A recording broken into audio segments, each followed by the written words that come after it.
Fala, arquiteto empreendedor! Chegamos a mais um episódio da primeira temporada e hoje a gente vai trazer aqui mais uma vez uma convidada muito especial. Conversamos muito a respeito de branding, de buyer persona com ela em alguns episódios atrás e agora a gente vai falar de inovação. É a nossa Roberta Sodré, mais uma vez reforçando, não é parente do Thiago, né? Mas a gente vai trazer de novo. Mas como ela disse no outro episódio, nós somos parente de Adão e Eva. Isso aí. Então, muito feliz em trazer a Roberta aqui novamente, a gente conseguir construir mais coisas, trazer agora esse viés de inovação realmente da porta para dentro. Então a gente vai falar um pouco de ecossistema, ondas de inovação, modelos de negócio, tentar construir aí como a gente traz a inovação para os nossos negócios. Então mais uma vez aqui com o Sodré. Thiago, nesse caso, né? É isso aí, Lucas. Obrigado. E é um prazer estar construindo essa jornada com vocês. Então, o Thiago Sodré, CEO do Clube Casa Design. O Vitor Martinelli, cofundador do Arc Club. Fala, pessoal. Sejam bem-vindos a mais um episódio, hein? E a Roberta Sodré, que vem aqui com a sua graça trazer pra gente essa parte de inovação. Pessoal, muito obrigada aí por estar aqui com vocês novamente. E vamos falar de inovação. Eu acho que é legal você se apresentar rapidamente, claro, só para claro. Contextualizar. Não, perfeito. Bom, eu sou consultora na área de inovação, né, com foco em gestão, trabalho no Sebrae. Tenho uma empresa de coaching, trabalho também com coaching e por isso empreendo também há bastante tempo. Já fui da área de construção civil, já tive confecção com loja, enfim, já sentei dos dois lados da mesa. Então, para mim é um prazer aqui estar trocando uma ideia com vocês. Bom, muito legal. E acho que como todo bom começo, vamos começar do nascimento, né? Perfeito. Então acho que mais falar de inovação, falar como surge a inovação, né? O que é inovação? Então, o início mesmo, né? Perfeito. Bom, existem algumas definições na área da inovação, mas eu vou trazer uma que eu gosto bastante. Inovar é fazer algo diferente. Simples assim. Simples assim. E esse algo diferente pode ser uma melhoria de algo que já existe. Se você for pensar numa melhoria no celular, ele foi uma inovação disruptiva, quer dizer, você tinha um telefone de base fixa e depois você trouxe ele sem fio, levando aonde você quisesse. Isso foi uma melhoria. Perfeito. Não necessariamente foi algo totalmente novo. E você tem algo que é totalmente disruptivo, é algo que não tinha sido feito antes e que você começa a fazer. Como a gente sempre dá um exemplo, a lâmpada não é uma melhoria da vela.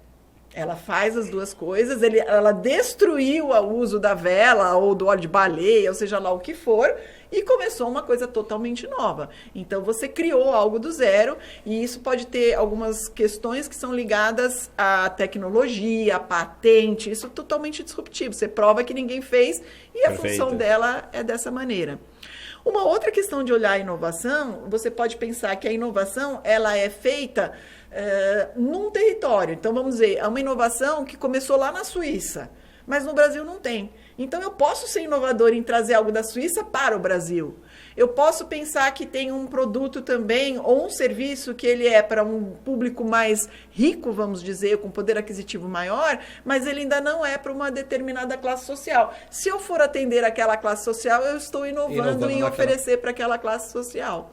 Então, a inovação, a gente pensa que precisa de muita coisa para inovar? Não. É fazer algo diferente e a única diferença para uma invenção, para uma inovação, é gerar valor. Eu tenho que ganhar mais com isso.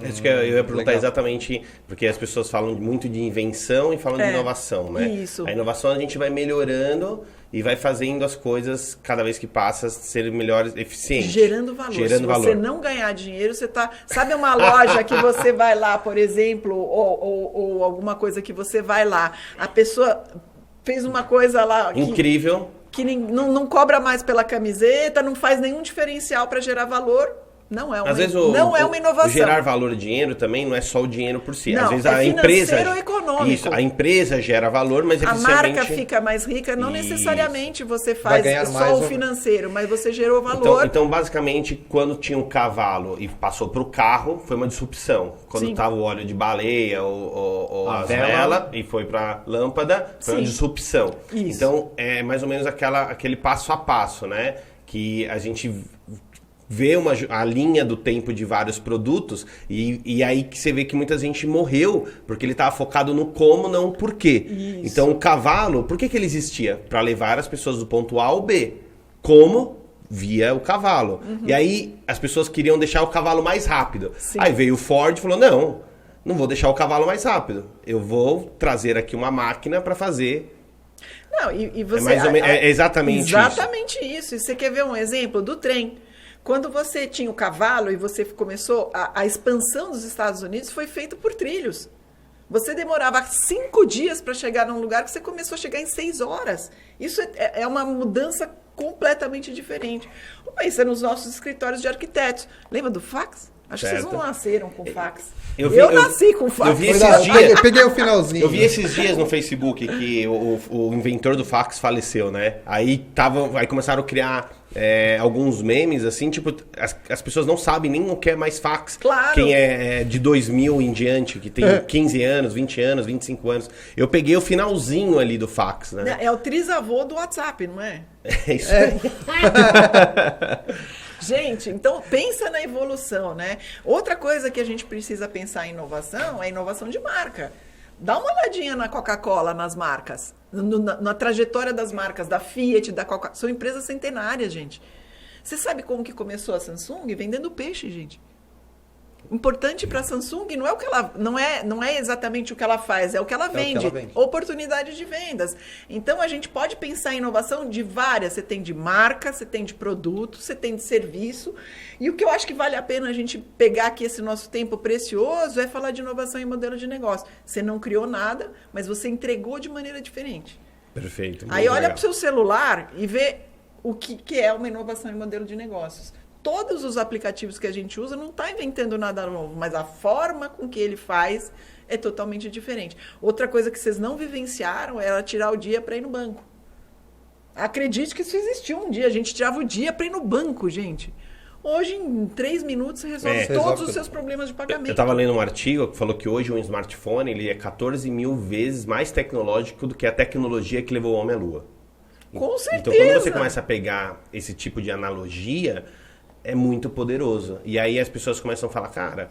E aí elas acham também que o ponto é que a gente começa a entrar num problema. Tem tanta coisa que eu também não sei o que buscar. Isso é foco. A gente tem problema de foco, né? E então aí, a gente tem que criar muita uma trajetória. Por isso que eu acho que hoje quem está mais se destacando não é quem cria o conteúdo. O conteúdo tem de abundância. Mas são as pessoas que são curadores de conteúdo. Então as pessoas que têm conseguido organizar e gerenciar os conteúdos, elas têm conseguido... Porque hoje está abundância, os livros estão baratos. Antes, para você ter uma palestra do Kotler, por exemplo, cara, você tinha que pegar, trazer a HSM há 30 anos atrás, pagar não sei quantos... Você foi? Quanto você pagava na época? Cara, ontem eu estava vendo uma palestra dele online. Não, você pode mandar Eu outro dia tive um problema com uma grande empresa aqui no Brasil, eu mandei um recadinho pelo LinkedIn, ela me atendeu. Eu tinha tentado todos os canais, eu mandei uma mensagem direta. O acesso foi muito mais fácil. Então todo mundo tem acesso a essas palestras, todo mundo tem acesso a esses livros, todo mundo... Então eu acho que a educação também, as pessoas aprenderam de uma certa forma a aprender de uma forma tão linear, que agora que ela está livre para aprender do self-learning, elas também não... Então, inovar, para mim, um dos principais pontos, que aí já pra gente entrar, de comportamento um pouco, eu acho que é o self-learning, né? As pessoas também terem... Aprenderem a buscar informação. Aprender né? a aprender. Não, vamos pensar. A inovação é muito isso. Exatamente. A pessoa tem que aprender a aprender, não importa o que. Ela tem que conseguir aprender a estar aprendendo sempre. Vamos pensar que hoje, talvez o modelo de ensino nosso, esse olhar para a nuca, né, que a gente fala, tá com os dias... Já devia ter acabado, né? Mas você nasceu no pós-Revolução Francesa. E ninguém quer mudar. Né? Esses dias eu fui numa palestra, tava assim, como eram os carros antigamente como hoje. Aí tudo muda. Tudo. Menos educação. Como eram as escolas antes Tudo e como igual. eram hoje. Eu tenho vários casos que estão acontecendo hoje. Eu tenho muitas pessoas que trabalham no meio de educação, principalmente escola, né? A gente ficou 1 ano e meio já em pandemia, quase 2 anos aí, praticamente veio para a parte digital e as escolas voltaram. Só que todas voltaram como era há 2 anos atrás. Pouquíssimas tentaram criar realmente alguma coisa diferente. Eu digo que onde tem problema tem oportunidade. Então, olha, hashtag fica a dica, gente. Coisas que estão muito paradas são normalmente oportunidades de melhoria. E empreendedor, não importa a área que você é, porque pensa, um arquiteto, ele consegue ser racional, né, em uma série de coisas, e essa é uma excelente oportunidade profissional. Uma coisa também que você comentou, que eu acho que é bem interessante, é a gente pensar que os problemas, eles estão postos. E eu acho que a gente é mais curador. A pessoa que consegue ser curadora de si mesmo, porque as opções, como você falou, são enormes. Mas o que é importante para mim? Vou dar um exemplo meu mesmo, né? Então, eu tenho um aplicativo que vocês devem conhecer, que é o 12min. Sim. Eu começo pelo 12min, se eu gostei do livro... Você lê o livro depois. Eu vou lá e leio o livro depois. Então, assim, é uma maneira que eu tenho de... É podcast, gente! Seria... Nós! Olha nós aqui, pessoal. Não Gostou é? da gente? Vai lá nas redes sociais, manda uma conversinha lá, manda um oi pra Roberta, uma mulher acessível, que Isso. conhece muito. Todos nós mas muito aqui legal. podemos pensar dessa maneira, né? Então, esse é um canal. Os canais estão sendo abertos e a gente tem que aproveitar. Todos são para mim? Não. É perder foco. Mas eu faço a curadoria de novo, trazemos aquele assunto anterior que a gente falou algum tempo atrás. Qual é a minha branding persona? Buyer persona. E aí eu sigo na maneira de me conectar com este público. Né? E eu acho que a gente pode também pensar aqui que isso não é de hoje. O que nós estamos falando são ondas que acontecem desde que o cara plantava. Né? Ele plantava... Só mudou a velocidade, talvez. Mudou a velocidade. Eu gosto muito dessa evolução. Se você puder falar sobre as evoluções que tiveram, isso é legal. O Schumpeter, né, que, se eu não me engano, acho que ele é austríaco. Posso estar errada aqui. Certo. Mas ele foi até ministro de Estado, porque era um cara que era muito ligado à economia e que... A gente fala dele até hoje, gente, 200 anos atrás. Então, ele desenhou essas ondas e a gente pode pensar que as coisas mudavam totalmente um jeito de viver para o outro em ciclos de 100 anos, 60 anos, 50 anos, 40 anos. Hoje, nós estamos pegando essas ondas e elas estão sobrepostas. A gente estava numa onda, por exemplo, de trabalhar sustentabilidade. É extremamente importante. Mas a gente está, juntamente com essa onda, e a gente nem está percebendo, estão nascendo outras ondas. O compartilhamento, a questão da posse, a questão de outras coisas. Então, a gente pode pensar assim, primeiro foi o plantio, depois você vem a questão da eletricidade, depois você tem as máquinas a vapor, você tem ali uma série de ondas de inovação. E hoje a gente está no meio de ondas sobrepostas. Então, talvez a gente nem tenha tanto essa percepção e ela está sendo rápida demais. Então, talvez aquelas pessoas que são um pouco lentas, mais vamos dizer, mais sem aquela vontade de inovar, de se expressar, elas vão ter mais problema nesse mundo, porque ela não vai dar tempo. A hora que ela... da incerteza e da insegurança. Quando ela quer sobreposição das ondas. VUCA, né? A gente tem que entender que está mais volátil, a gente não tem as certezas, a gente tem dúvidas, e ter dúvidas é saudável. Quando ela comprar uma ideia, a ideia já passou faz tempo. Eu não vou entrar nesse tema, senão dá outro podcast, mas o mundo VUCA é muito legal, que é o volátil, incerto, complexo e o ambíguo. Isso. E aí, quando você sobrepõe esses dois momentos, então a gente vinha, por exemplo, de um ciclo de 30 a 40 anos para mudar gerações e sobrepõe o que está acontecendo hoje. Aí essa sobreposição cria incerteza e insegurança. Exatamente. Você quer ver um exemplo? Você pode pegar um médico de muitos anos de vida com muita experiência prática e ele não mexe com a tecnologia. Quer dizer, é um cara extremamente inteligente e importante, mas ele não está adaptado à tecnologia. Na própria arquitetura a gente vê muito isso. Muitos arquitetos que desenham na mão ainda hoje, sendo que o AutoCAD desde 1990 e alguma coisinha já existia. É que é a falta do T, né? Porque o que é a especialização versus o conhecimento básico de outros conteúdos e conhecimentos. Ele se foca numa vertical. Ele foca numa só, mas ele não olha pro resto. Mas pelo contrário, ele é tão especialista em algo... Tão técnico, que se ele criasse pequenas analogias em outros segmentos, ele teria ainda mais sucesso. Eu acho que ele não acredita que aquilo vai mudar o negócio dele. Então, o que a gente está dizendo, para terminar esse assunto de ondas, é que você hoje tem que estar muito ligado e fazer as suas apostas. E você não vai ter tempo de você não entrar numa onda. Se você não entra, você está fora. Você é jogado na onda. Uma coisa que eu acredito muito dentro de inovação é a capacidade de adaptabilidade, né? E aí surgiu há uns 6 meses atrás, eu vi uma palavra que chama antifragilidade, né? E aí tem aquelas pessoas que aprendem na porrada, tem pessoas que aprendem ou não aprendem e ficam no passado. E a antifragilidade é você ir criando corpo e músculo, né?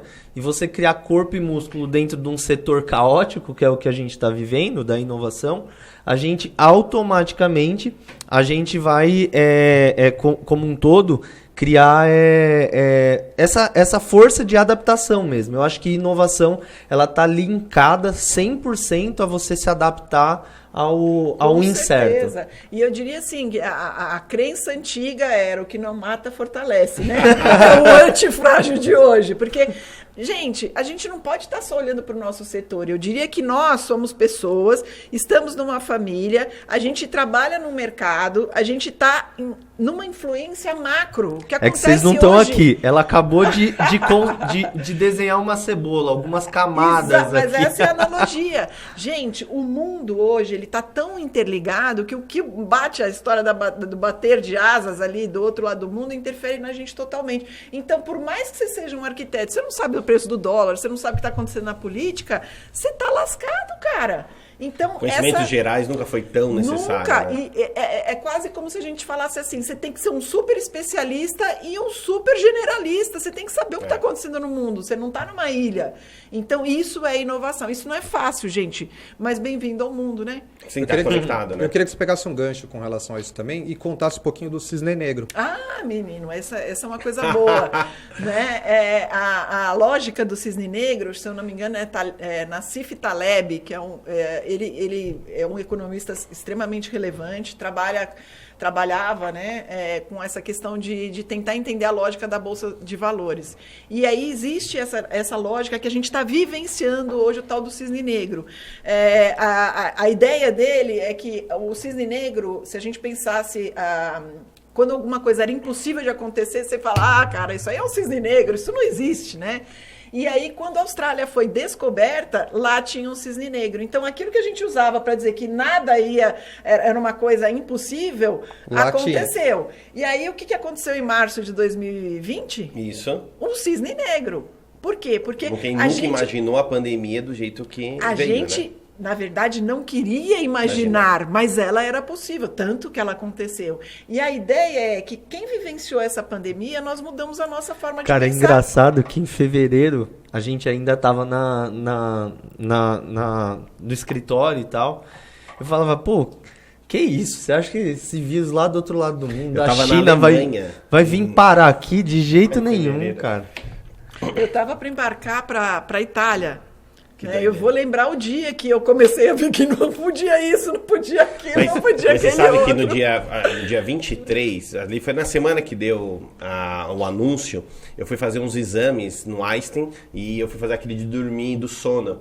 E aí deu o decreto de lockdown no dia que eu tava no hospital. E aí quando eu acordei, não tinha ninguém no hospital, todo mundo de máscara.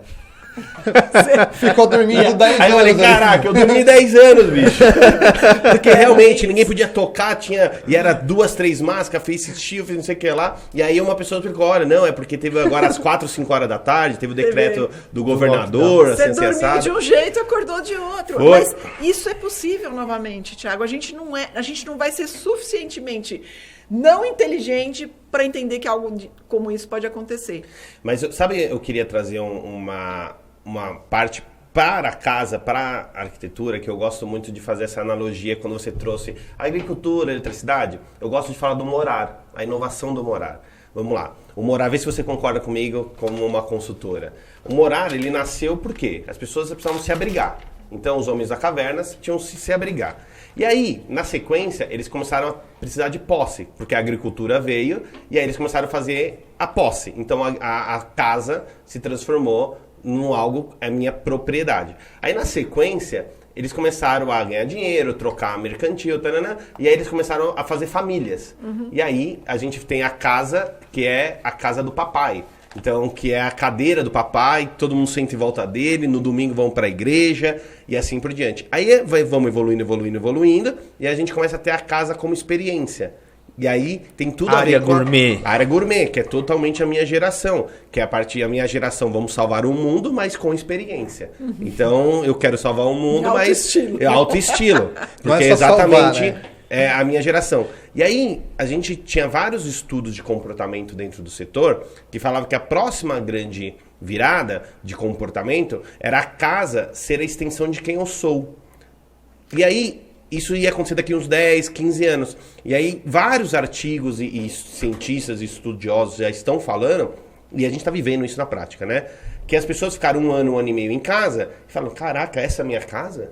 Posso falar um palavrão, né? Que merda de casa, que bosta de casa, eu moro nisso. Olha como tá foi o uma meu super- escritório aqui Isso de não casa. me representa. E aí você começa a ter as pessoas Oportunidade para os tendo a casa. arquitetos E aí o nosso empreendedores. setor cresceu, mas ele cresceu de uma forma assim. Teve muita gente que não conseguiu pegar essa onda, porque não estava não estava preparado. na tecnologia. Exatamente. Não estava minimamente preparado ou não tinha minimamente a cabeça aberta para se preparar. Eu tive 3 tipos de cliente. O cliente que estava no forno e que já no dia seguinte estava com tudo pronto para ir para totalmente o digital. Eu tinha alguns que estavam sensibilizados e tiveram uns 3 meses de curva de Perfeito. aprendizado. Se permitiu, né? E eu tenho uns que estão até hoje pensando o que eu vou fazer. Não, e culpando E não o faz a concorrente. mínima ideia ainda, né? Culpando o concorrente, culpando a matéria-prima, Todo culpando. mundo, aquela análise peste lá, política, economia, Aí tecnologia, o cara- eles eu estão falo assim, copiando meu, todo mundo. A culpa é de todo mundo, Não, tem um menos cara, dela. teve um cara que fatura 200, 300 mil, uma empresa pequena, média. Ele veio me falar que ele não tá vendendo por causa do PIB. Eu falei, amigo, vamos lá. Sua empresa é listada? Não. A sua empresa você compra commodity direto das matrizes? Não.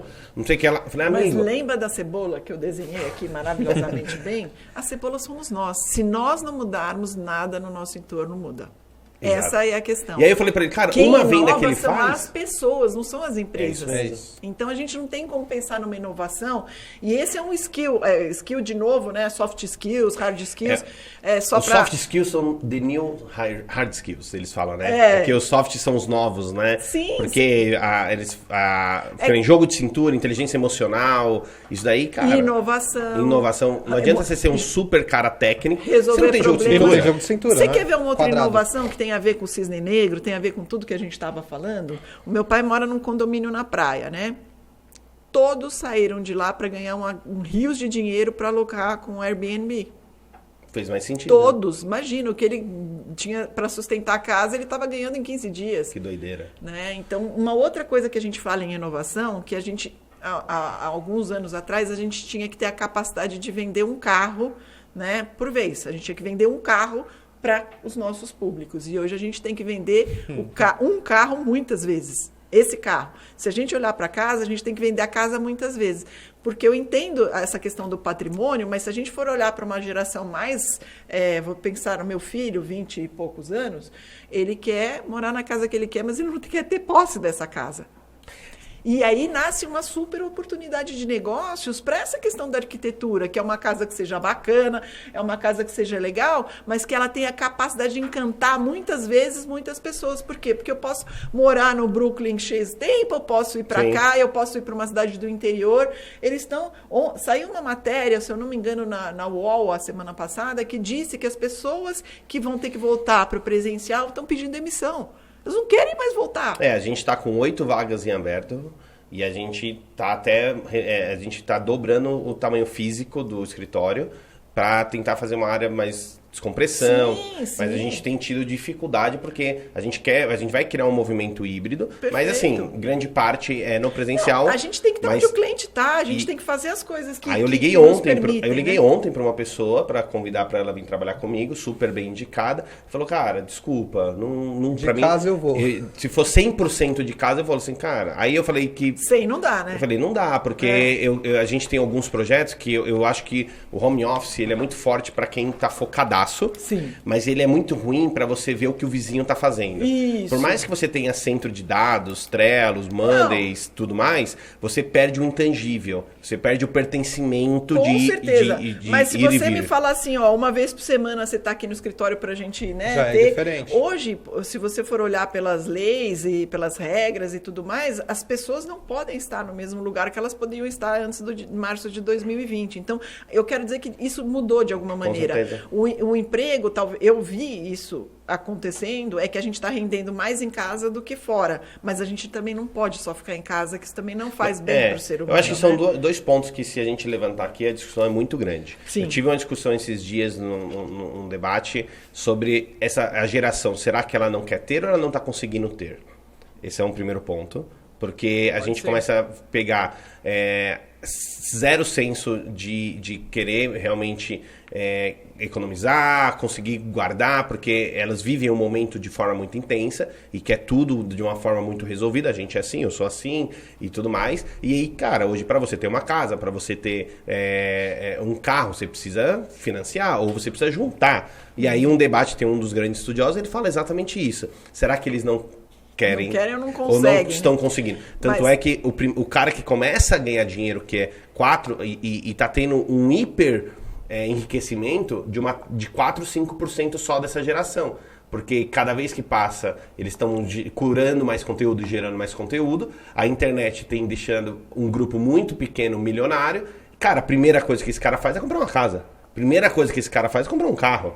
E aí você começa a ter esse ponto. Não, até tem, mas se você for olhar assim pelo ponto de vista de uma carteira de motorista, eu lembro o dia que eu fiz aniversário e estava na porta da autoescola. Porque é muito Hoje, fácil pagar R$8 e vir de Uber até aqui. Não, mas é a questão da posse também, né? Então eu entendo o que você está dizendo, tem os neném, né? Tem tudo. Tem um professor, um cara do Sebrae me ensinou isso. Ele falou assim, Thiago, uma furadeira.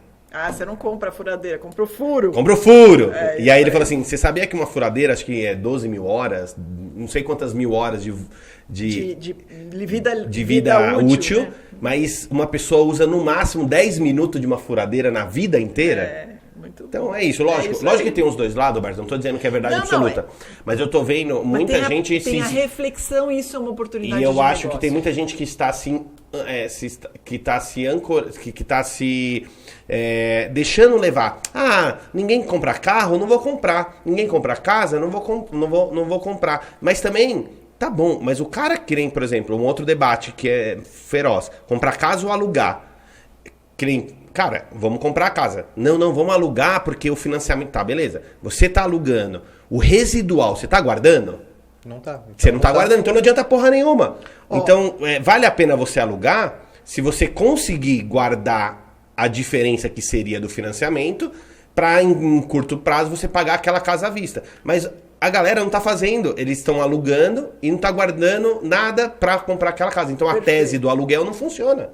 Não, e até porque se alguém aluga, alguém investiu nessa casa. Então, Perfeito. assim, a gente pode entender que existem tipos de pessoas que eram vistas antigamente como problemáticas. Quem não quer uma casa tinha problema na cabeça. E hoje não, você tem uma geração que está refletindo. Talvez ela esteja com dinheiro na bolsa, mas não tem uma casa. Não, aí eu concordo. Agora, aí eu concordo. É um ponto. O cara pegar e guardar Existe e investir em outro tipo de ativo Perfeito. é uma coisa. Mas coisa tem um neném, que talvez né? a minha geração não saiba hoje aplicar na bolsa. Você sabe o neném? Fala a teoria do neném, é muito legal. Nem tá trabalhando, nem tá estudando, né? O cara tá fazendo porra nenhuma. Faz não dá. nem. É o neném. Agora, existe uma pesquisa global, Pesquisa Gen, que é feita anualmente, e ela trouxe um número, acho que foi 2019, só para concluir esse tema. O sonho do brasileiro. O sonho do brasileiro era ter uma casa própria há 10 anos atrás. Sim. Hoje é ter um negócio e viajar pelo país. Que super, eu concordo. Ainda continua, mas está em terceiro tem. lugar. Então, a gente tem assim algumas mudanças de paradigma, mas olhando pelo lado produtivo, não dos neném, né? Esse é um ponto. Mas olha, acho que uma coisa que a gente pode pensar é que a inovação, primeiro ponto, é para todo mundo, e ela pode ser uma melhoria ou algo que é totalmente disruptivo. Quando é algo totalmente disruptivo, o Sebrae tem um produto que chama Empretec, ele fala dos comportamentos empreendedores. A gente precisa tomar muito cuidado para a gente ter o autoconhecimento e ter... a gente precisa ter, como é que se diz? Me falhou aqui o nome, mas autoestima muito grande. Porque quando você é o cara que quer mudar o mundo, ou a mulher que quer mudar o mundo... Você toma pedrada pra você caramba. vai tomar pedrada para todo lado. Então, você precisa autoestima. Autoconhecimento e autoestima. Você precisa ter isso muito claro, porque todo mundo vai contra você. E se você tiver uma certeza, você vai seguir e você vai ter. né? Mas tenha tutores, tenha eu acho mentores que é para legal, te ajudarem. só para concluir essa parte, eu acho que são 2 auto, né? O auto com U, que é onde você se conhece ao máximo, e aí quando você se conhece, tem um auto de alta performance. Então, para ter alta performance, eu ser o melhor de mim, você precisa conhecer, você precisa estudar, você precisa se testar. E quando você se testa, você tem a alta performance. Perfeito. Porque você começa a estar nos extremos de tudo que você faz, Exato. e aí você voa e vai longe. E eu quero trazer um pouco também essa discussão nossa aqui para uma parte que a gente comentou muito do mercado, né? Então, desde a questão do cisne negro, desde a questão de como está acontecendo no mercado, as evoluções, as ondas aí de inovação.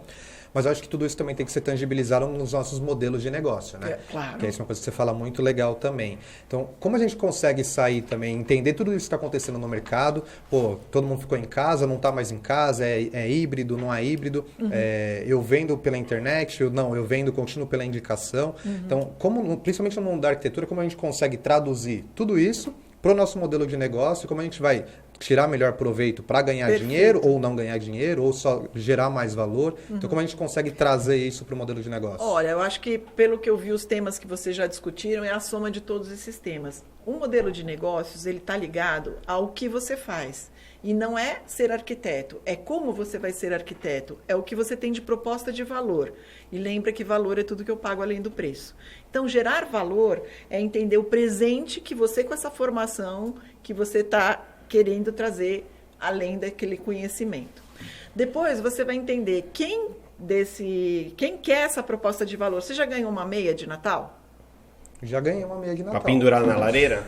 Às vezes a gente não gosta da meia, do pijama. Então, o presente que eu estou dizendo é aquele presente que você vai falar, uhul, amei. Então, a proposta de valor vai encontrar quem quer aquele presente de fato, quem vai gerar valor para ele.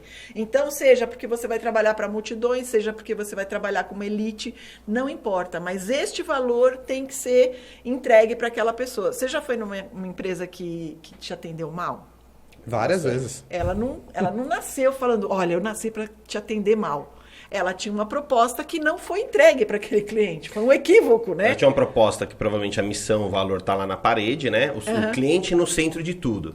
Aí o cliente ele vai reclamar. No centro da confusão. Aí o cliente ele vai reclamar que a batatinha veio X ou Y, e aí o atendente não tem permissão para trocar.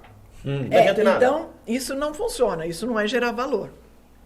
O modelo, ele tem esse presente que você, como um profissional da arquitetura, um profissional da construção, vai entender para quem que você vai fazer isso. E aí você já vai gerar relacionamento, vai criar os canais e para isso você vai receber. Então, vamos pensar na parte prática. Se eu, por exemplo, quero gerar valor para um público premium, eu vou ter que ter toda a minha metodologia premium. Desde a minha sala de espera, desde a tecnologia, desde ter o que me ocorre assim, esse cara vai querer tudo do projeto dele, enquadrado, escrito em ouro, a maquete. Toda a jornada de atendimento, toda a jornada todos os dele pontos é de contato. diferente. Ok? Então eu tenho que, eu tenho que fazer isso tudo acontecer para ele. Preciso ser eu? Claro que não. Mas você precisa entregar tudo para ele.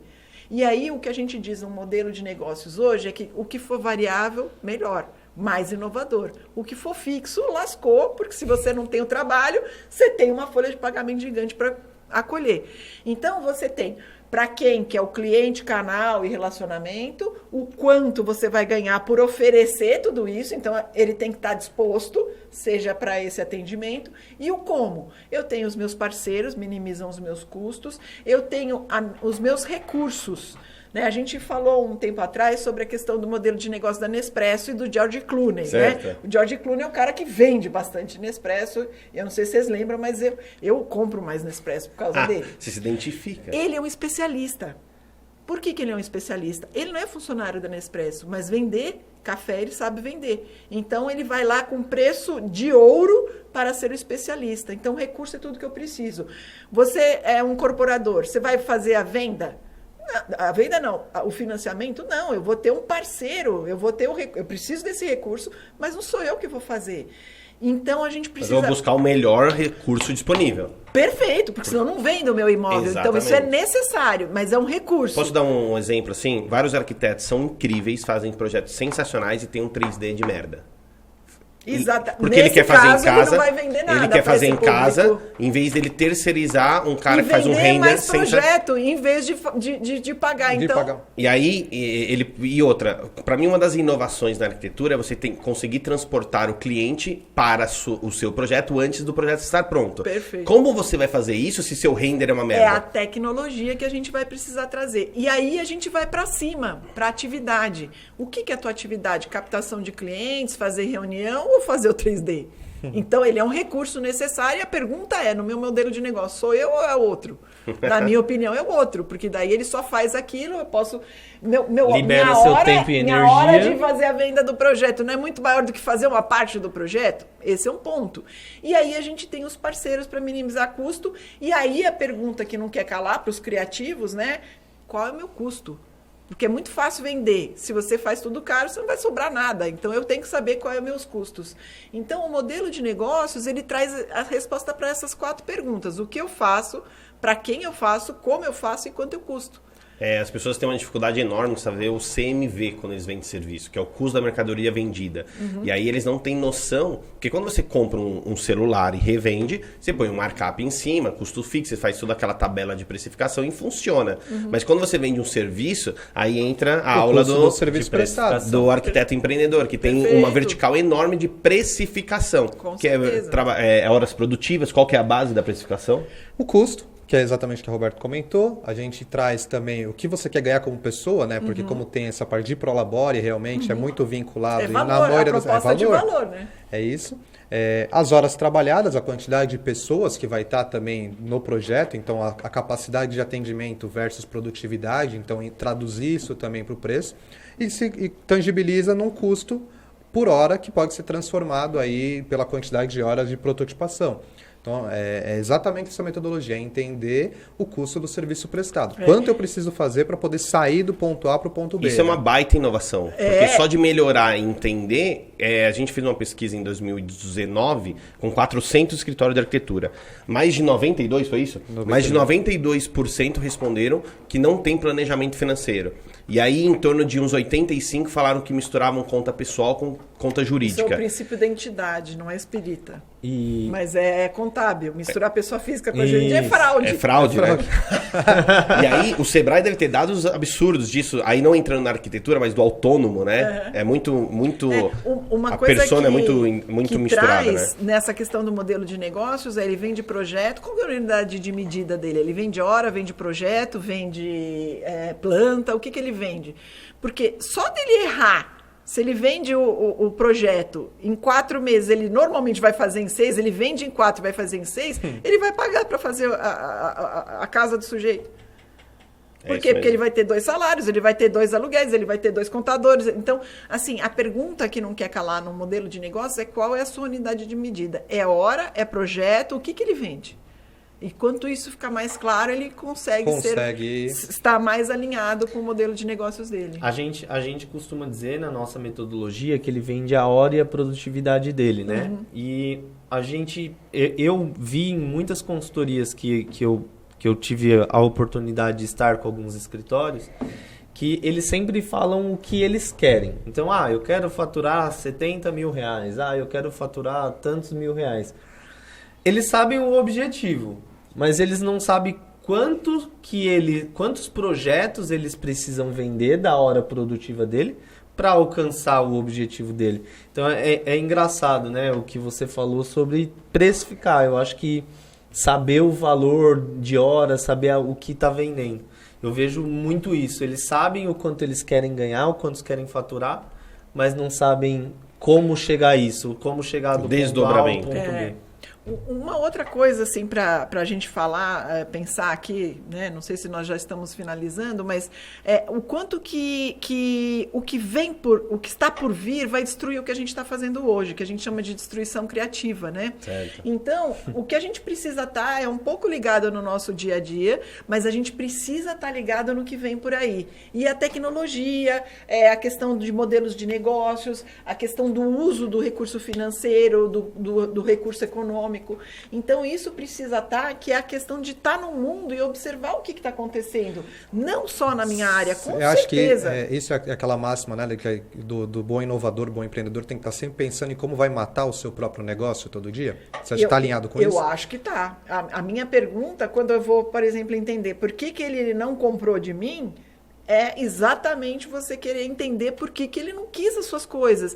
E aí que está o sucesso. Quanto mais eu atender, a gente chama de outlayer, né? Quando você faz uma pesquisa, o NPS, aquela nota de 0 a 10, você tem que ficar muito de olho claro, no cara que é o teu... O promotor. Pro marketing é bom o promotor. É o promotor. Mas eu quero saber o detrator.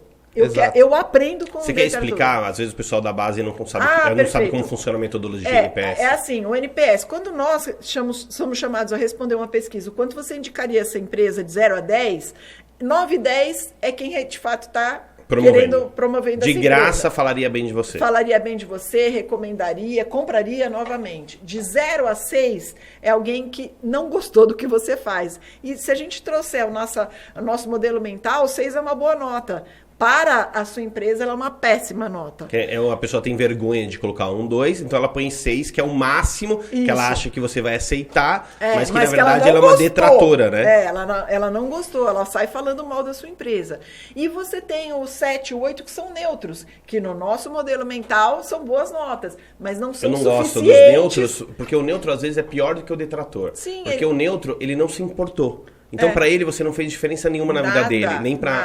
Você não consegue nem saber o porquê, você não emocionou, ou você prejudicou. Porque, às vezes, as pessoas que são detratoras são pessoas que emocionalmente teve alguma decepção. Isso. E aí, se você entender essa decepção, você vai melhorar a sua empresa e melhorar o 9 e 10. E não criar o neutro, entendeu? Então, eu entendo que outlayer é quem tem as notas piores e melhores. As melhores, claro que eu vou saber, vou premiar, né? Vou ter uma série de recursos. Mas eu, como empreendedor, eu como arquiteto empreendedor, eu quero saber o cara que falou mal, que não gostou. Eu quero entender por quê. Porque cliente que reclama quer voltar. O problema é o cliente que reclama e não é ouvido. Isso é muito complexo. E o pior de tudo é o cara que nem reclama, só vira as costas e vai embora. Esse é o pior. É o 7 e 8. Eu sou assim. E esse é um 7 e 8. Eu fui assim. E aí depois que eu comecei a entrar muito mais no mundo do marketing, a minha esposa ela fica brava comigo, porque eu chego num restaurante e falo, poxa, você viu que o cardápio tá assim, assado, errado? Você viu? Porque você se põe ninguém da minha família quer ir no shopping comigo. Você se põe no lugar daquela pessoa. Mas você quer que aquela pessoa seja melhor. Só que você não tá recebendo pra isso.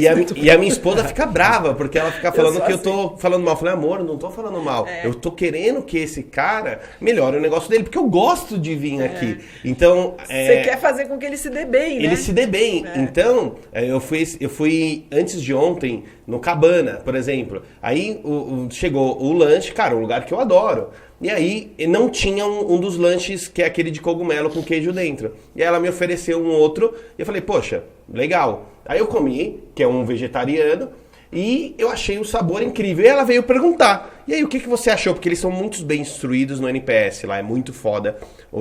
E ela veio perguntar. Eu virei pra ela e falei assim, cara, o sabor é incrível, mas zero textura. Não tem textura. Ela, mas não sei o que. Aí minha esposa olhou pra mim, Thiago, você também, viu? Vai falar? Eu falei, amor, eu quero que eles melhorem. E assim, só dando a dica, né? Essa questão do NPS é um livro que chama A Pergunta Definitiva, que é um professor de Harvard, se eu não me engano é Chris Christensen.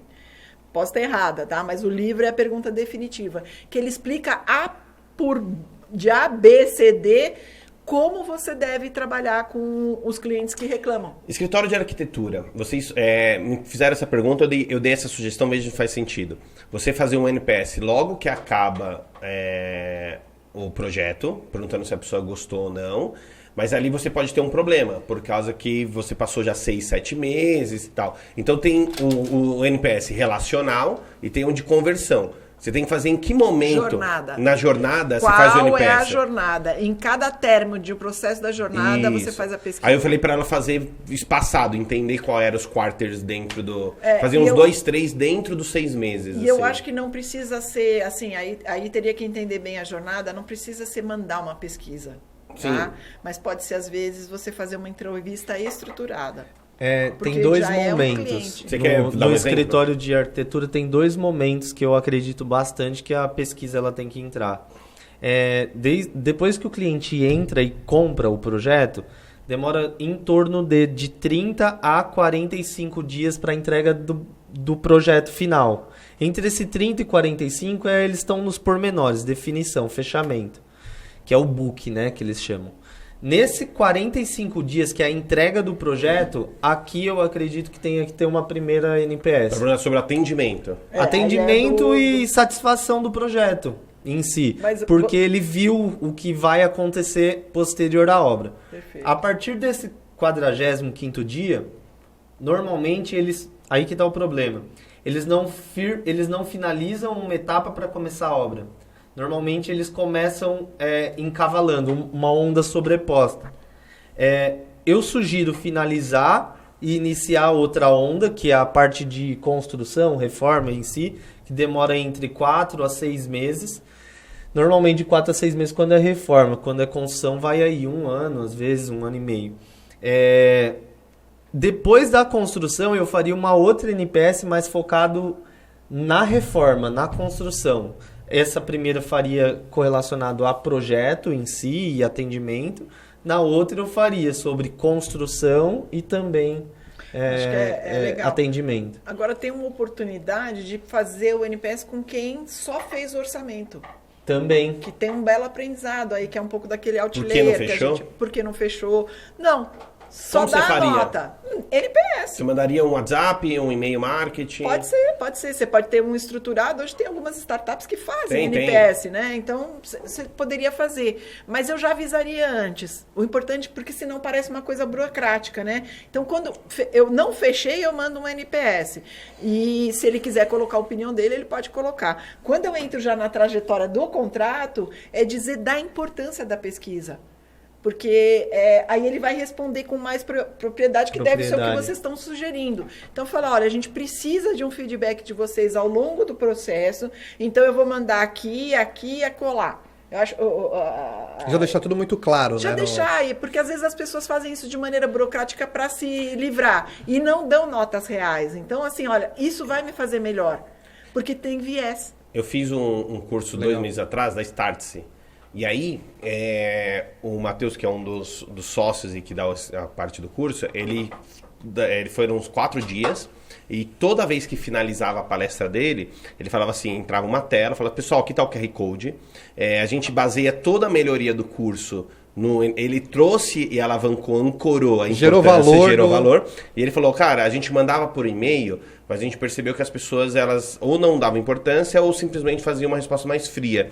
Então, eu gostaria... Aí ele, depois de tudo, ele falou, cara, a gente começou a ter 80%, 70% mais conversão e ainda textos mais profundos, porque eu comecei a pegar esse cara no calor da emoção. Então, toda vez que ele terminava a palestra dele, a aula dele, ele colocava lá um slide com QR Code e um Typeform super simples, um Google Docs, assim, com 4 ou 5 etapas, que ela perguntava, você gostou da dinâmica? O professor conseguiu... suas expectativas? Sugestão. Aí a pessoa podia escrever o texto. Era bem isso. E aí, no segundo dia, ele falou, olha, pessoal, eu vi que muita gente falou de uma coisa aqui do tom, eu já melhorei para esse dia, Então, ele foi... Mostrar que está sendo utilizado também, inovação, né? É pra caramba isso. Foram 4 dias de curso, ele foi falando das melhorias que ele teve durante o curso, baseado nas respostas que ele tinha no final do curso. Aquela turma. Eu já vi gente que faz reunião de equipe, assim. Ele já faz os fóruns e vai mandando para dizer, você quer isso, isso ou isso, entendeu? Porque ninguém se expõe. E ele já vai criando gráficos. Ninguém levanta a mão nem nada. Ele já vai mandando, acho que foi o CEO da Simpla, que eu vi numa case, ele contando que ele já faz as reuniões dele já com os projetos e já sai de lá com a resposta. Um plano de ação. É tipo um comitê que tem que votar. Não é top-down, né? Não é ele que está impondo. Isso é muito legal. Uma outra questão de tudo isso é que a gente vai pegando aonde... Você quer ver um exemplo? Né? Eu não tenho a experiência de vocês, mas mão de obra. Às vezes trocar um funcionário numa obra pessoal, unifamiliar, é o mundo, porque a pessoa vai lá e toda hora encontra uma pessoa que ela não gosta, e você nem está sabendo disso. Então, são coisas que a gente precisa saber e que a gente vai melhorar a vida dele. Não é uma questão tão técnica, às vezes, é uma questão mais de comportamento de equipe. E aí foi o que você comentou também, sempre fazendo nos pontos de contato é importante, porque a obra, por exemplo, demora de 4, 6 meses, 1 ano. É um período muito longo. E aí, se você também deixa para fazer uma coisa só no final, a pessoa já vai remoendo, às vezes, tanto probleminha. Quando chega no final, explode de uma forma que você não tem nem volta, né? Não, e sempre a avaliação tem que fazer você melhorar. Nesse caso, você não vai melhorar nada, porque já é algo que aconteceu, né? Não tem como operar. Exato. Dizem que tem uma técnica que quando você senta com uma pessoa que está insatisfeita, é sempre importante você pegar um bloco de notas e uma caneta para, conforme a pessoa for falando, você ir anotando, né? E aí, Porque dá a sensação que você está se importando. Você está se importando. Porque você se importa, mas às vezes de estar escrevendo, você tangibiliza o importante. Você está mostrando que você está se importando. Pô, eu sempre fiz isso de forma sem perceber. intuitiva. E sabe o que é legal? Normalmente nunca passa da terceira. Então, a pessoa ela faz um mundaréu de aquele problemão, né? Mas quando você passa para realmente se importar, os pontos de atenção que precisam ser melhorados... coisas mínimas, né? Nunca passa do terceiro. Então, quando você pega para anotar, são 3 coisas no máximo que realmente jogou De novo é o Pareto em ação. 80-20. 80-20. É um projeto Você que... tem 2 ou 3 problemas que, se você melhorar aquilo, a vida dele vai ser totalmente resolver. outra. E às vezes é o que está acontecendo em toda a obra, né? Toda obra tem um probleminha. Se você souber qual é o probleminha do cliente, já está meio caminho andado. Eu falo que problema, na verdade, é gerenciamento de expectativa. Então, uma das coisas que os profissionais fazem, tem uns que fazem bem isso, brilhantemente, mas tem outros que, não conseguem. Na hora que ele está com o cliente, ele fala tanta coisa, e ele não deixa o step by step, né? O passo a passo. E aí, o cliente acha que ele vai receber tudo aquilo de uma vez só. E quando você vai gerenciando expectativa e dando em doses homeopáticas algumas informações, você vai conseguindo concluir e deixando aquele cara mais tranquilo. Porque o problema tem, mas se você conseguir gerenciar a expectativa dele, falando, olha, você viu que o cano aconteceu aquilo por causa assim, assim, assado. Antes, o cara não vai chegar lá e ver tudo quebrado. Mas se você conseguir ir gerenciando e mostrando para ele... aí o problema não se torna tão grande como parece depois. E eu acho também que é uma questão aqui de uma mudança de paradigma, que problema é bom. A gente vem de um modelo mental de outras gerações de problema ser uma coisa ruim. Você tem problema. Não, ninguém aqui nesta sala, nesse prédio, é pago para resolver um não problema. Enquanto tem problema, a gente tem trabalho. Tem que ter trabalho. Então, se a gente muda esse paradigma no sentido de você entender que problema é a tua profissão, é você resolver, você estudou para resolver um problema. Resolvedor e de esse problema é o que você vai fazer ao longo da vida. Se você não estiver gostando de fazer isso, arruma outra coisa para fazer na vida, porque o benefício está pior que mesmo assim você vai ter problema que não ter peixe. Sabe qual a dificuldade que o nosso setor tem? Porque eles buscam muito pessoas iguais a eles. E eles não montam squads. Isso não é inovador. E eles não montam squads, grupos, né, de trabalho multidisciplinares. Então a gente tende a trazer da faculdade sempre aquele amigo que fez sempre tudo comigo, porque ele é gente boa e no final ele é muito parecido comigo. Não sei se vocês são amigos anteriores, mas a gente tem uma máxima no Sebrae que a gente diz, não contrate quem você não pode demitir. Exatamente. E amigo vai bem. A gente é o contrário. Eu acho que tem aquilo, né? Faça a sociedade com amigos, cria amigos na sociedade. Então a gente se transformou em amigo depois de sócios. Sim. Então eu já tive essas duas máximas. Isso é um bom relacionamento. E essa funciona melhor porque a gente consegue...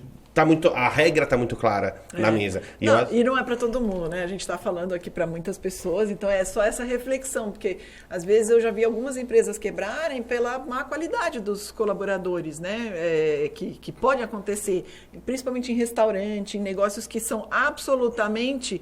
O produto é entregue ali na hora e se você fez alguma coisa errada, a percepção de não querer mais voltar àquele lugar é diferente. Uma construção civil, não. O cara vai sentar, vai ver aquilo o resto da vida dele. Né? Você tem que acordar todo dia olhando para aquilo. Não, mas é muito o spin selling, né? Você faz uma venda tão focada no complexa, porque não são vendas de prateleira. Uhum. Então, a arquitetura, a pessoa não entra no supermercado e compra um projeto simplesmente. Sim. A gente tem um spin selling, que é aquela venda onde você tem que mostrar todos os problemas, as objeções. E é isso que eu posso captar no NPS. Qual é o problema que foi trazido ali que eu nem sabia que existia. E aí, no final, a própria pessoa fala, puxa, se eu não não contratar o Vitor, eu não vou conseguir resolver esse problema de tantas objeções que ele conseguiu trazer e o quanto que ele conseguiu mostrar e de todos os pontos de problemas que talvez vai ter naquele terreno. E aí, se depois ele for no Lucas, que só deu preço e não falou nenhum dos problemas, a minha percepção é, poxa, eu vou contratar o Vitor que ele entende muito mais. Vai dar trabalho, trabalho com as respostas, né? Mas muito meu amigo legal. arquiteto empreendedor, estamos chegando a final de mais um. Sabe, tem antes mais de finalizar, eu queria que você debruçasse um pouquinho sobre, só para o pessoal que não é familiarizado, mas você está vivendo e vive no Sebrae uma jornada de startup muito legal. Contar pra gente o que é o movimento de aceleração, o que é exatamente, e convidar, né, para quem tiver alguma startup do setor também nos deixar saber. A gente do Clube Casa, do Arc Club, gosta de saber dessas inovações, né? Não, bacana. O que é uma startup antes de tudo? Essa é uma boa pergunta. É isso.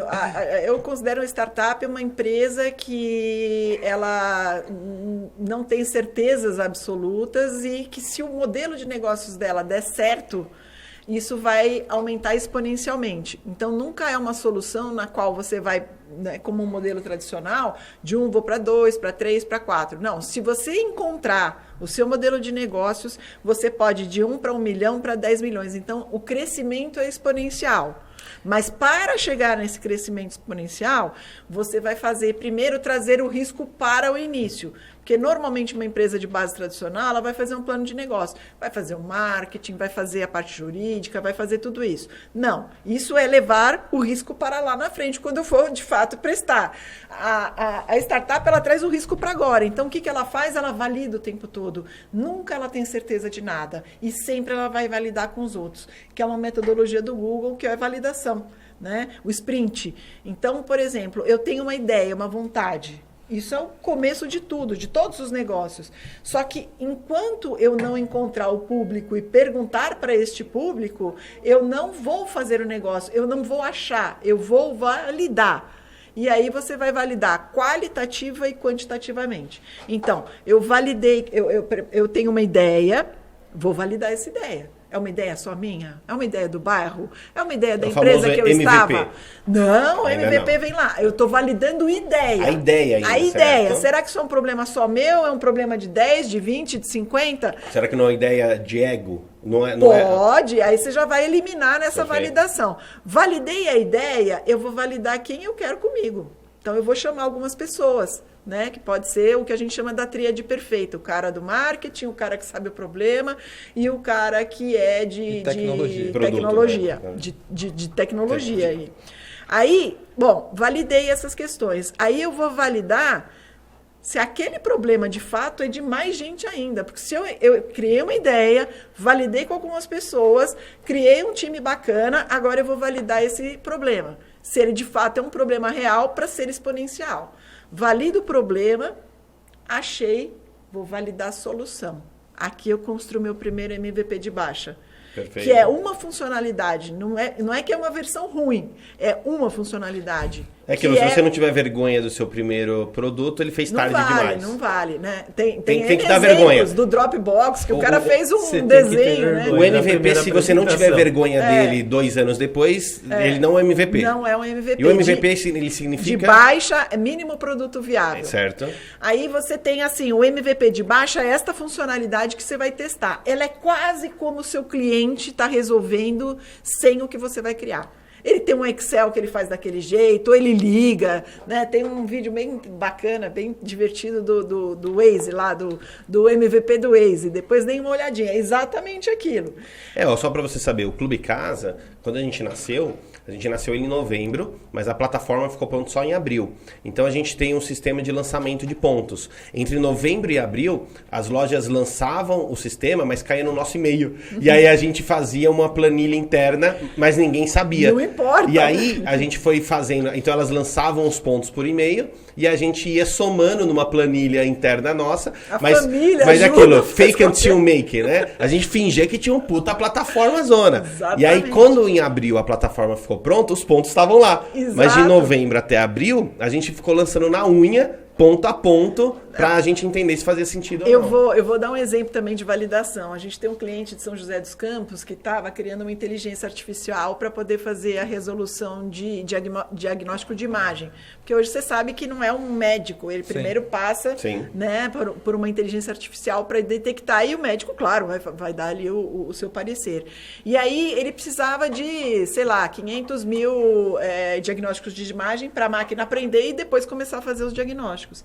E ele estava no BlaBlaCar, São Paulo, São José, e conversando com o cara que estava do lado dele, falando do problema dele, o que ele fazia. O cara era o representante no Brasil de um equipamento mundial que tinha mais de 4 milhões de imagens.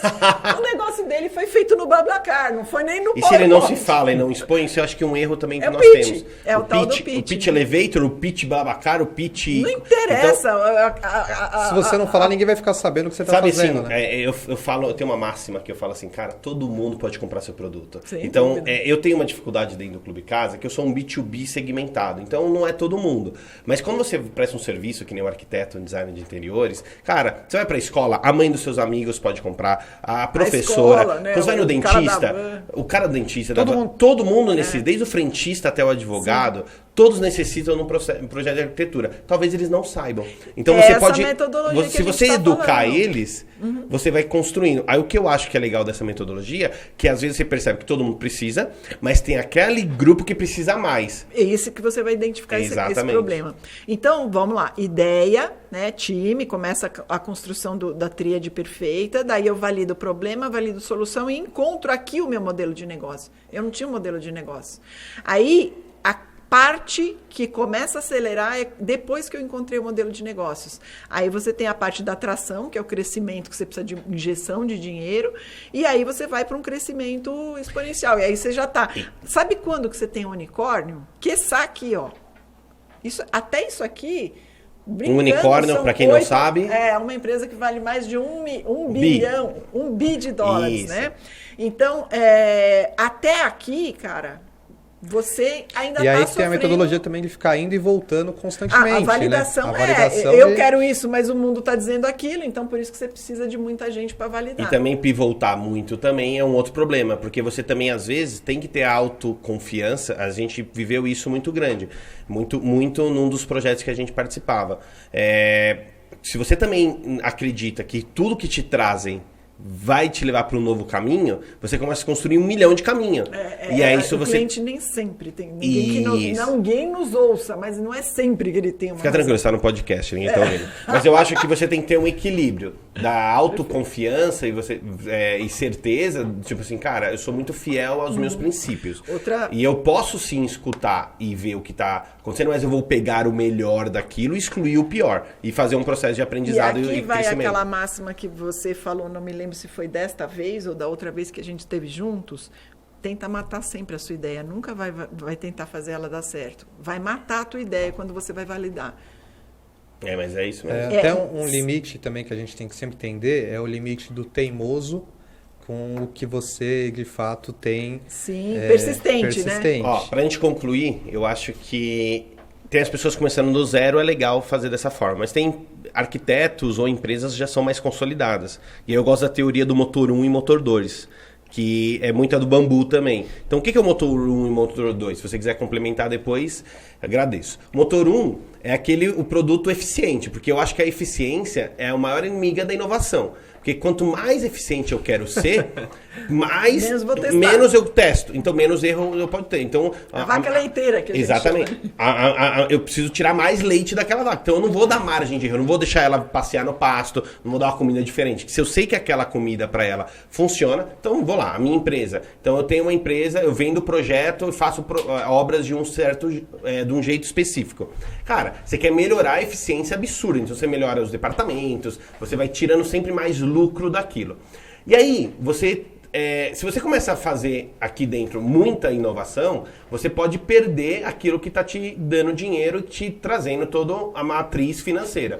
Então, o que eles sugerem? De fazer um motor 1 e motor 2. Você deixa o motor 1, Magalu. Magalu funciona, vendia. Motor 2, Leb Magalu. Era embaixo de uma escada, numa salinha pequena, não tinha nem contato com o motor 1. E aí ela podia errar, investir, comprar empresa e sair inovando. Hoje o motor 2 ficou tão grande que ela se transformou no motor 1. E aí englobou. A gente pode usar exatamente a Isso teoria de E Pareto aí na para isso. arquitetura, aí eu ia trazer para arquitetura. Às vezes a gente tem um projeto, a obra tão eficiente e a gente quer testar alguns modelos. Vou te dar um exemplo. Escritórios já renomados, por que não criar uma vertical para atender um específico segmento. nicho? Hospitalar, corporativo. E aí cria um outro brand, um outro nome, pega uma das arquitetas coordenadoras e coloca ela como um head daquela squad e começa a tratar aquilo como fosse uma outra empresa. E dá liberdade para testar modelos de captação, modelos de prototipação, modelos de... E aí, talvez, aquele projeto fique tão grande que aí sim, ele se transforme no motor 1 e aí o resto atender os outros segmentos se torne o motor 2. Falei certo? Falou. Eu só vou dar aqui uma complementação, né? Não diria que é exatamente o Pareto, mas o professor meu no mestrado, Marcos Hashimoto, ele, não lembro se é dele ou se ele tem alguma outra referência, as empresas inovadoras ambidestras. Uma empresa ambidestra é aquela que continua com o seu core aqui acontecendo, que é o exemplo do Magalu, e ela tem um lado esquerdo ambidestra, por quê? Porque esse lado aqui, ela vai inovar, que não pode ser contaminado com esse lado. Então, a empresa ela tem que ser ambidestra na medida em que ela não pode parar de deixar o carro andar, mas, por outro lado, ela tem que ter o que a gente chama, talvez, uma spin-off. Sim. Uma spin-off nada mais é do que uma unidade de negócios que ainda não sabe se vai dar certo. Então, ela traz ali uma equipe diferente que não fazia parte, eu diria que os problemáticos, aqueles que emitem opinião, aquele cara que é mais complicado, esses vão para o lado esquerdo da coisa. E aí sim você começa a trazer inovação. Porque você não vai conseguir parar uma linha de produção para ver qual é a inovação. Você tem que levar ele para um outro ambiente, você tem que fazer outras coisas. Então, a gente chama isso a empresa inovadora ambidestra. Continua o core, mas você tem que testar aqui do outro lado. Uma outra coisa que é legal é a gente pensar que tem empresas que são mestres nisso. E a empresa que eu conheço que é a maior mestre nisso é a Amazon. A Amazon, ela começou fazendo vendas, né, de livros. Para embarcar esses livros, ela começou a criar um e-commerce. Esse e-commerce se deu tanto certo, virou uma unidade de negócios para outros e-commerces. Para caber esses e-commerces, ela criou um espaço na nuvem. Ficou tão boa. E o que a gente diz? Que essas spin-offs, elas vivem independente do negócio. Se a Amazon não quiser vender mais livro, como, né, hoje faz parte dela, ela tem um negócio. Se ela quiser só fazer e-commerce, ela tem um negócio. Se ela quiser só nuvens, então o pressupõe que quando você trabalha numa empresa ambidestra, ela pode tanto fazer parte, como ela pode ser uma unidade de negócios, e aí a gente pensa nesse conceito de hub, de outras formas de poder identificar. Uma outra tipo de identificação disso é Unilever, é Procter. Sim. Você nunca vai basear o seu negócio num produto. Você vai pegar a área de limpeza, a área de alimentação e de beleza. Se uma está ruim, a outra está continuando a acontecer. E a inovação continua sempre. Então, continua no produto, no sistema, todas essas no têm modelo. em comum é o enfoque em inovação. 3M, empresa centenária, inovando. Teve uma gigantesca brasileira, eu estava conversando com o executivo, ele falou assim que eles estavam com um problemaço de inovação. E aí eles fizeram uma máxima assim, só não é possível o que é impossível. E aí aquilo lá. Aí sai dessa, aí ele traduziu assim de forma em vários papéis pela fábrica, né, que estava escrito assim, o que é proibido, só não é proibido o que é proibido.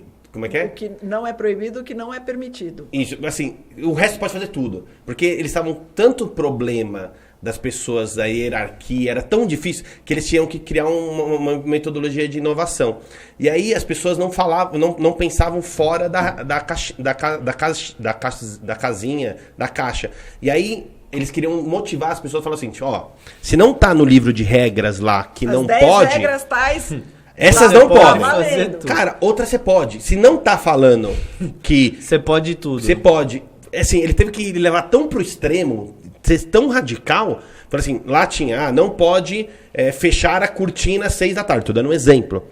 Tá, mas às 5, às 4, às 3 não tava escrito. Então pode. Então pode. Então, é isso às vezes a gente tem que ser meio maluco e extremo, porque você banaliza aquele assunto, né? Sim, e aí vem um pouco dessa questão que você falou anteriormente das equipes multidisciplinares. Tem um livro que é a Bíblia para pensar nisso, que é do Peter Senge, que chama A Quinta Disciplina, que fala que a gente precisa ter essa mudanças de modelo mental, você precisa ter pessoas que sejam cômodas, pessoas que normalmente brigam por coisas, são pessoas que a gente quer, mas a gente é treinado a não querer, né? A gente não quer, a gente quer alguém que reze a Bíblia, mas que resolva o problema do mundo. Então, isso é uma questão para a gente poder pensar.